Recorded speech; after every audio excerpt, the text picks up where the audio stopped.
What's up guys, welcome back to another video. So today we get to do something really exciting and something that I've been waiting to do for a long time, which is doing maintenance on the Mustang. So there's quite a lot of work I need to do, and winter is in full effect here in Calgary. Snow everywhere. I think at the moment it's -3, so it's pretty warm actually. And what that means is we're in off season. So we get to spend, which in Canada is quite a long time because the winter is so long here, we get to spend some time working on the Mustang and changing a couple things that I need to do in order to get the car up to spec for the rules, which in Spec D, which is a FD Pro-Am, I guess like a licensing series, we need to adhere to FD Pro-Am as well as FD Pro Spec rules eventually, and I want to get the car built to spec for Pro Spec rules because obviously that's where I want to be. So we're going to the place where I work, which is an amazing place called Vex Performance. Some of you in Calgary or even Canada may know of Vex Performance. They're very well known for their Subaru builds, as well as they specialize in GTRs and many other vehicles, but Subaru and GTRs is kind of what they're known for around here. And we get to go there today and have some fun working on the Mustang. So obviously with it being the off season and during the holidays, our shop is closed for 2 weeks. So in these 2 weeks we get to go in and work on our personal vehicles. And as much as I would have loved to work on the Mustang in the garage, I don't have heating in the garage, and working on it in next to kind of crazy negative weathers just doesn't make sense. So we're off to Vex, and we got the car there last week just before Christmas, and we spent Christmas with some friends over here, and today we get to go in. So sit back, relax, and I'll let you know everything that we need to work on the Mustang. See you at the shop.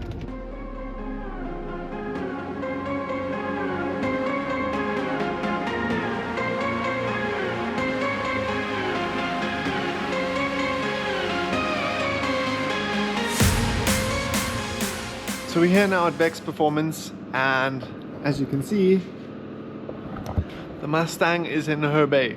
This is usually the bay that I work in through the week, through our normal office hours.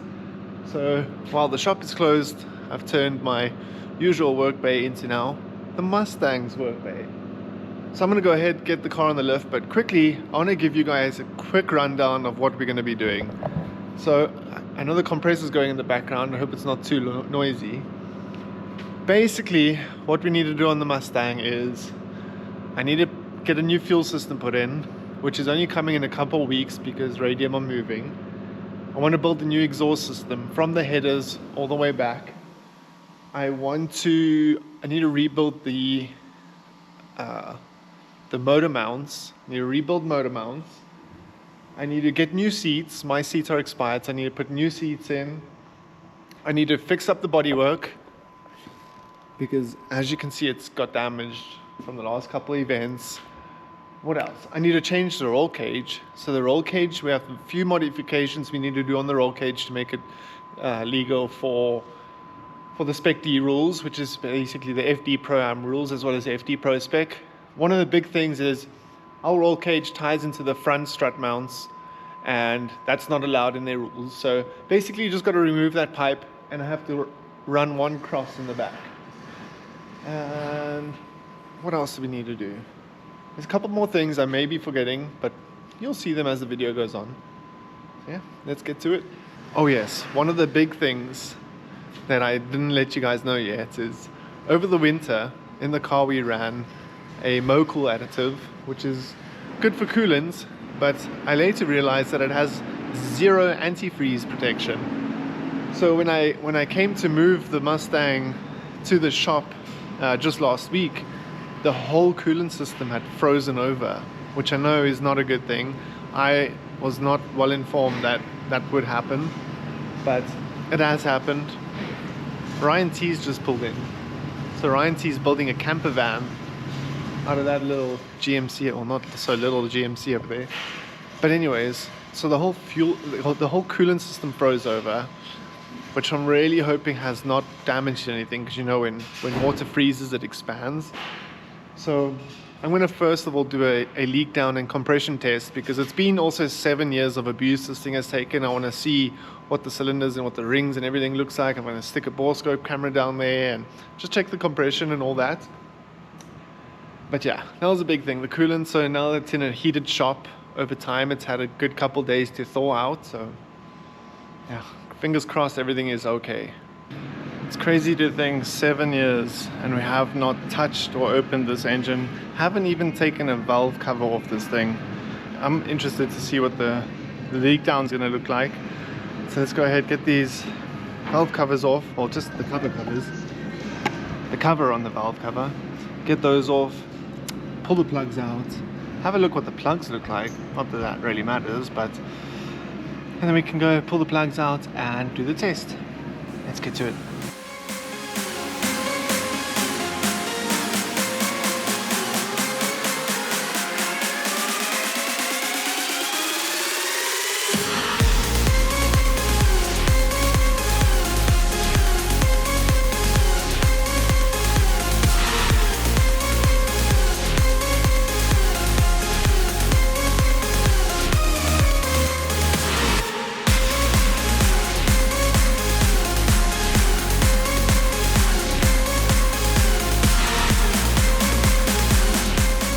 Okay, so one thing I can notice when taking the intake off was there was a bit of oil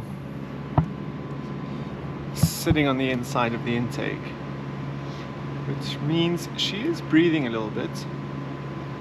I mean, it is normal in a way, I guess, that the car does breathe, especially for the age, I guess, too. So we've never taken this supercharger off of this engine, which is crazy to think. Haven't even, like I said, taken the valve cover off. Like, we have not touched those bolts, which is just crazy. This engine has been amazing. So what I'm going to do first, I'm going to stick a camera down each of the bores now that we have the spark plugs out. Stick a camera down there and let's inspect and see how everything is. So we're on top of cylinder, what is this? Number 1, I think. And as you can see, I've got the camera down there and I can kind of look around, and there's a nice scratch just running up the side there. But over there I see something. See on the right there, that like this little mark over there. Interested to see what that is, but no, this is some, like, you see those marks over there on top of the piston. That could be, I don't know if that's from like it detonating a little bit or what that is, but yeah, I see that scratch there going up. I mean, hopefully nothing to be worried about, but this is why we're checking. I'm interested to see what that is though. So as you can see here, I can get the camera in there and stick it all the way up, upside down to full 360 and actually have a look what the valves look like too. So that's pretty cool, and obviously we can see some aging over there, which to be honest, I don't think is too concerning. I'm just telling myself that, you know, giving myself hope. On this one we can also see, this is now the second one along here. We can also see some deep scratch, well, I don't know how deep they are, but some scratches going down the side, and on the top of the piston we can also see some of those speck marks, which I'm not too sure, and there's like some white thing over there, which I'm not too sure. It might be, I don't know what that is. You see that over there? I don't know what that is, but yeah, this one, at least they're not filled with water or oil. That's kind of what we're looking for, I guess. If we see anything else, find anything else, might just close my eyes, pretend I'm blind, didn't see anything, put it back together. Things aren't looking good, boys and girls. The very next piston, and when I pulled the spark plug out, I kind of looked at it and I was like, hopefully it's just from standing for a while, you know? Don't know if I can zoom on it properly, but I'll take a picture with my phone and put it up. And then I stuck the camera down there. And things didn't look so pretty. I want to cry. Look here.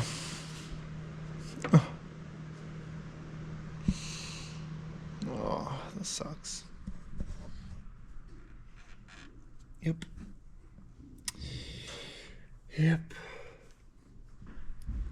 That, my friends, is not a great sign. A whole bunch of water mixed with oil sitting on top of that piston. So I'm glad I didn't start the car, because that could have caused more failure. But this also means I now need to pull the engine, pull the heads, and hopefully from that whole ice thing nothing has cracked or anything. Hopefully that's not where that's from. Hopefully it's just the head gasket. But that sucks. That blows. That sucks.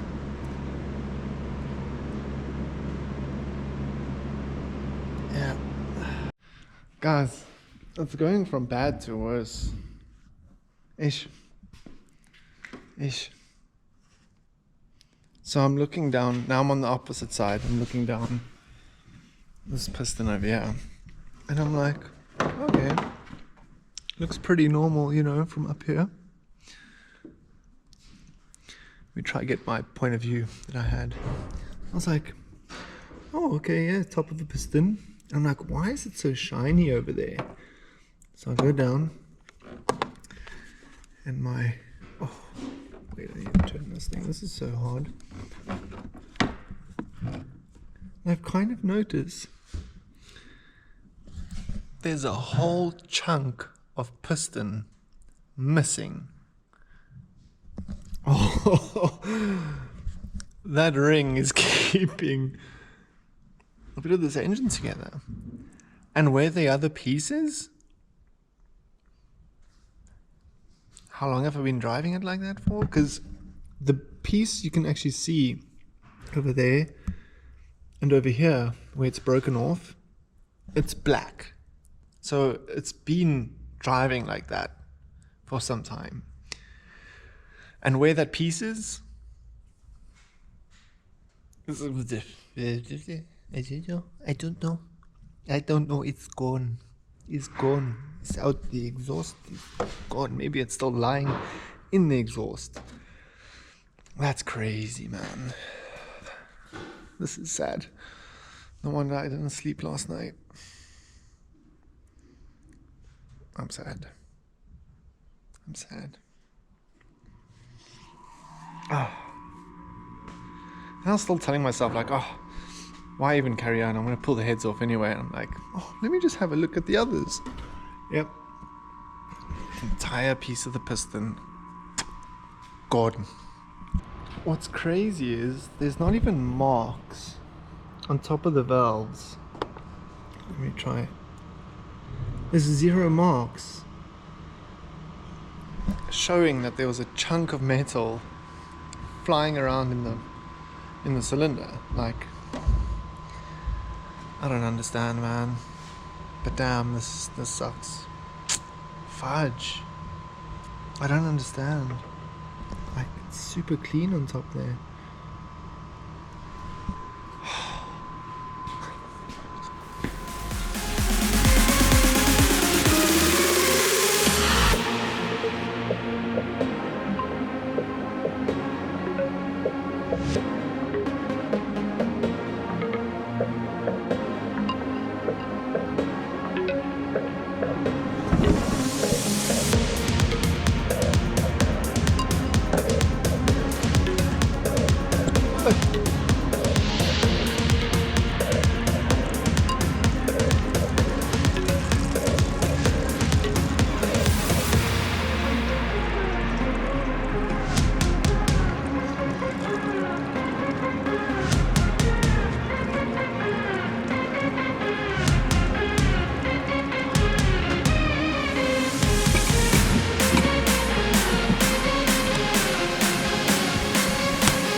So we got the radiator and both the coolant and supercharged coolant bottles out. So next up is taking the supercharger radiator, all the oil lines, and basically we can take this front end off, because that's actually another thing that I'm doing, is I'm rebuilding this whole front end. I'm going to be doing a steel or aluminum frame over there, and this is what I was talking to you about, a roll cage coming to the front strut. So yeah, I'm going to remove that, but that's all I'm going to get done for the day. I've got to go out and take the wife ice skating, because she really wants to go ice skating, and it is Boxing Day, so I think I should do that. But we're back tomorrow, so I'll be back in the shop tomorrow, and for sure we'll have the engine out and we can start the whole stripping process and seeing if there's any more damage to the engine. So yeah, see you guys tomorrow. Okay, a very good morning to you all. I did not sleep last night. I was just thinking of Mustang engines and how expensive they are, and yeah, it's not looking good. But what we might have to do is get a Gen 2 from an F-150, and I think it's just the cams and the oil pump that's different. So we'll just change those parts, but we'll do some more research first. But I'm going to continue getting the engine out. Yesterday we got the main radiator out, so just going to take front cradle, supercharger radiator, take this whole section out, and then we can drop the frame from below with the engine and everything. So let's get to it.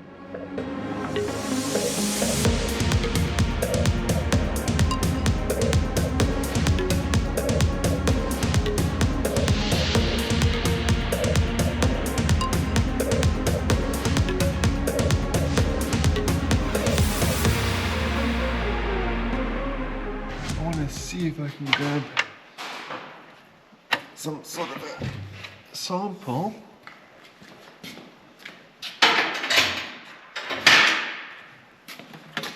Just to see if there's any funny filings. Oh my goodness. Inside the oil pan, which I'm hoping there's not, but can never be sure, I guess. Oh my goodness. This thing is being a right old, you know what I want to say.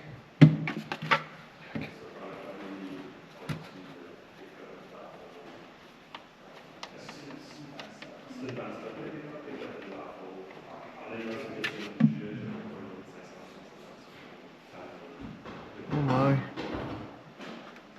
well, it's pretty dirty. Looks clean though. That's good enough, I think.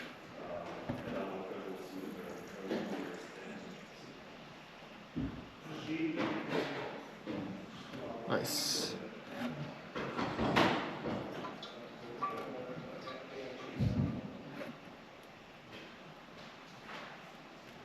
It's definitely a lot of, I think it's carbon at the bottom there.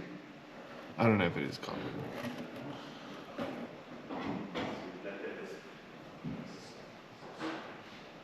I'll show you in a second. I need to get a lump. Oh, I just dropped the whole bolt in there. So basically, what I wanted to show you was, in the bottom of the jug here, you'll see that when I move the oil, there's like a black, almost like a black layer that stays behind. You see that?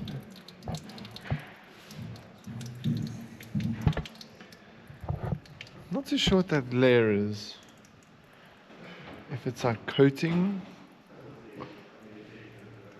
or what that is, I don't know. I'll ask Max. He's very intelligent, but he's busy speaking French to someone, so I don't want to irritate him.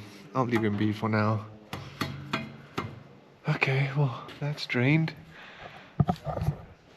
I think next what we're going to do is pop the exhaust, drain the gearbox oil as well too, might as well, so that when I pull the prop shaft out, it's not going to leak everywhere. We're not going to reuse this oil anyway, so I can drain that while it's up, while I'm down here, while the car's up. Then I can pull exhaust, take the prop out, and then see what to do next.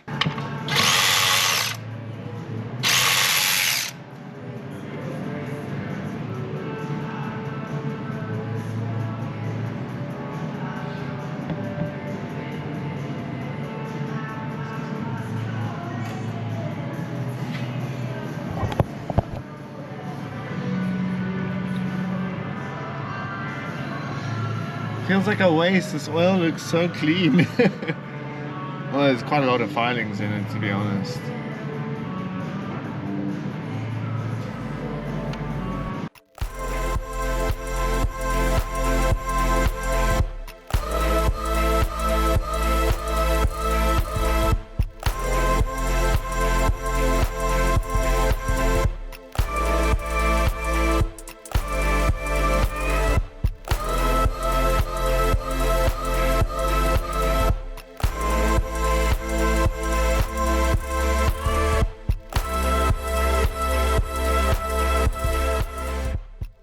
Cool, so exhaust is out. Simba. Exhaust is out. Prop shaft is out. Oils are out. I think, what I can do from under here is remove this bolt for the gear lever, because that must come out from on top. I can disconnect the clutch lines, which run up to there. I can disconnect that, and then that should be pretty much everything for underneath here, except for the actual gearbox mount. And yeah, I think I'm gonna take gearbox, engine, everything out together, because that way it's just way easier. I think what was also easier was removing this steering column so it doesn't get caught in the exhaust. So yeah, okay, I'm gonna go ahead and do those things, and then we should be pretty much close to removing all the wiring so we can pull the engine out. Okay, so I think I've got most of everything unplugged, unbolted, and ready to come out. But there's always bound to be that one bolt, wire, hose that's still attached somewhere, but I think I've gotten everything. I think so. So we can go ahead and rip it out. I really hope I've remembered everything. Let's see, I guess. I'm still sad. Still a sad situation. Even though I'm enjoying working on the car, which I'm loving, the saddest situation is this guy. He's the most sad. Not God, my wallet. My wallet's gonna be the most sad in this whole situation. Yeah, buy some merch there, man. Even if you don't live in Canada, just buy it. Give us money, you know. Maybe I'll start a GoFundMe. Actually, not a bad idea. So, let's get it out.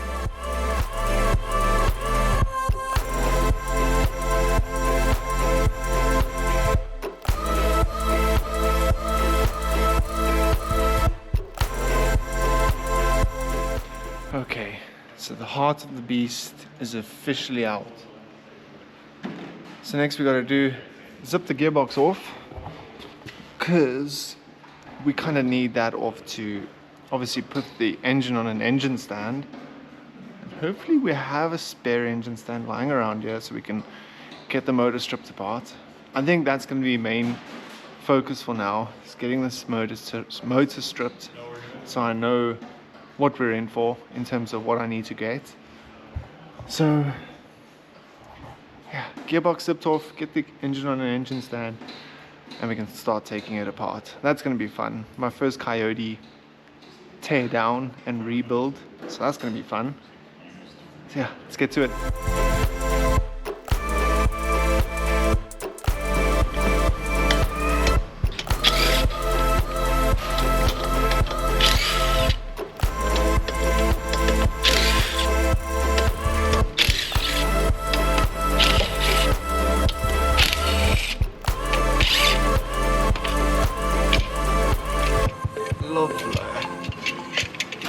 lovely, simply lovely.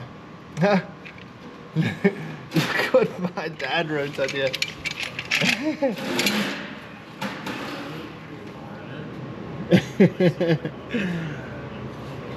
Love and miss you, Dad. Thanks for the note.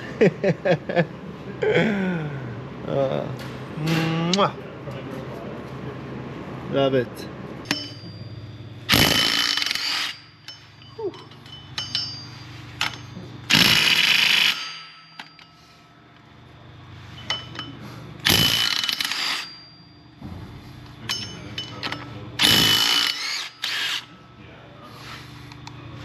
Let's turn this boost up on this thing a bit.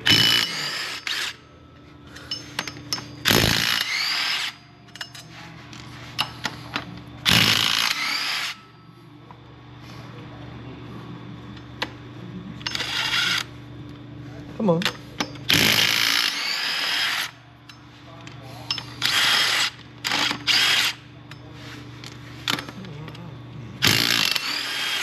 There we go.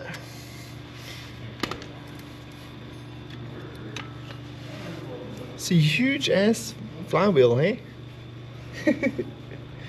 Love it.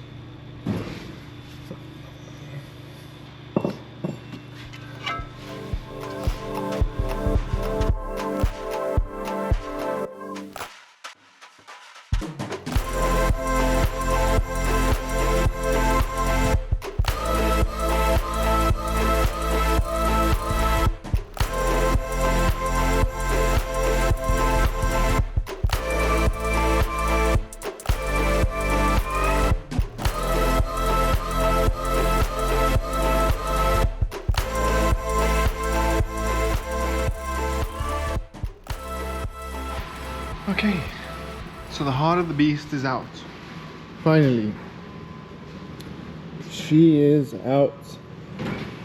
And we can start taking her apart. It's gonna be quite a timely process because I've never taken apart a Coyote engine and it's very complex. Although nothing can be too difficult, I guess. We'll figure it out as you go. We'll be fine, man. We'll be fine. But did watch a couple of YouTube videos of some guys. Is it? Of some guys. Don't know what's going on with my face over there. Simba. Of some guys building these engines yesterday, so kind of have an idea of what to look for. They have a lot more experience than I do. So yeah, let's get stripping. And I first of all need to actually make some space. So I have place to put all the parts. And yeah, make sure I don't lose any bolts or get stuff missing. I think that's the most important thing right now. So yeah, let's get stripping. All right guys, I interrupt this broadcast to bring you some news. So the whole removal process and stripping the engine process took a lot longer than anticipated and obviously went way off script considering what I was expecting to do on the car in the next coming weeks. So what I'm going to do is, this video is going to end here, and in the next video we'll dive into completely disassembling the Coyote engine and seeing exactly what is wrong and what we need to do in order to either repair or replace the engine. So thanks for watching this video. In the next one, we'll be diving into stripping the engine and seeing all the damage. So catch you on the next one. Peace.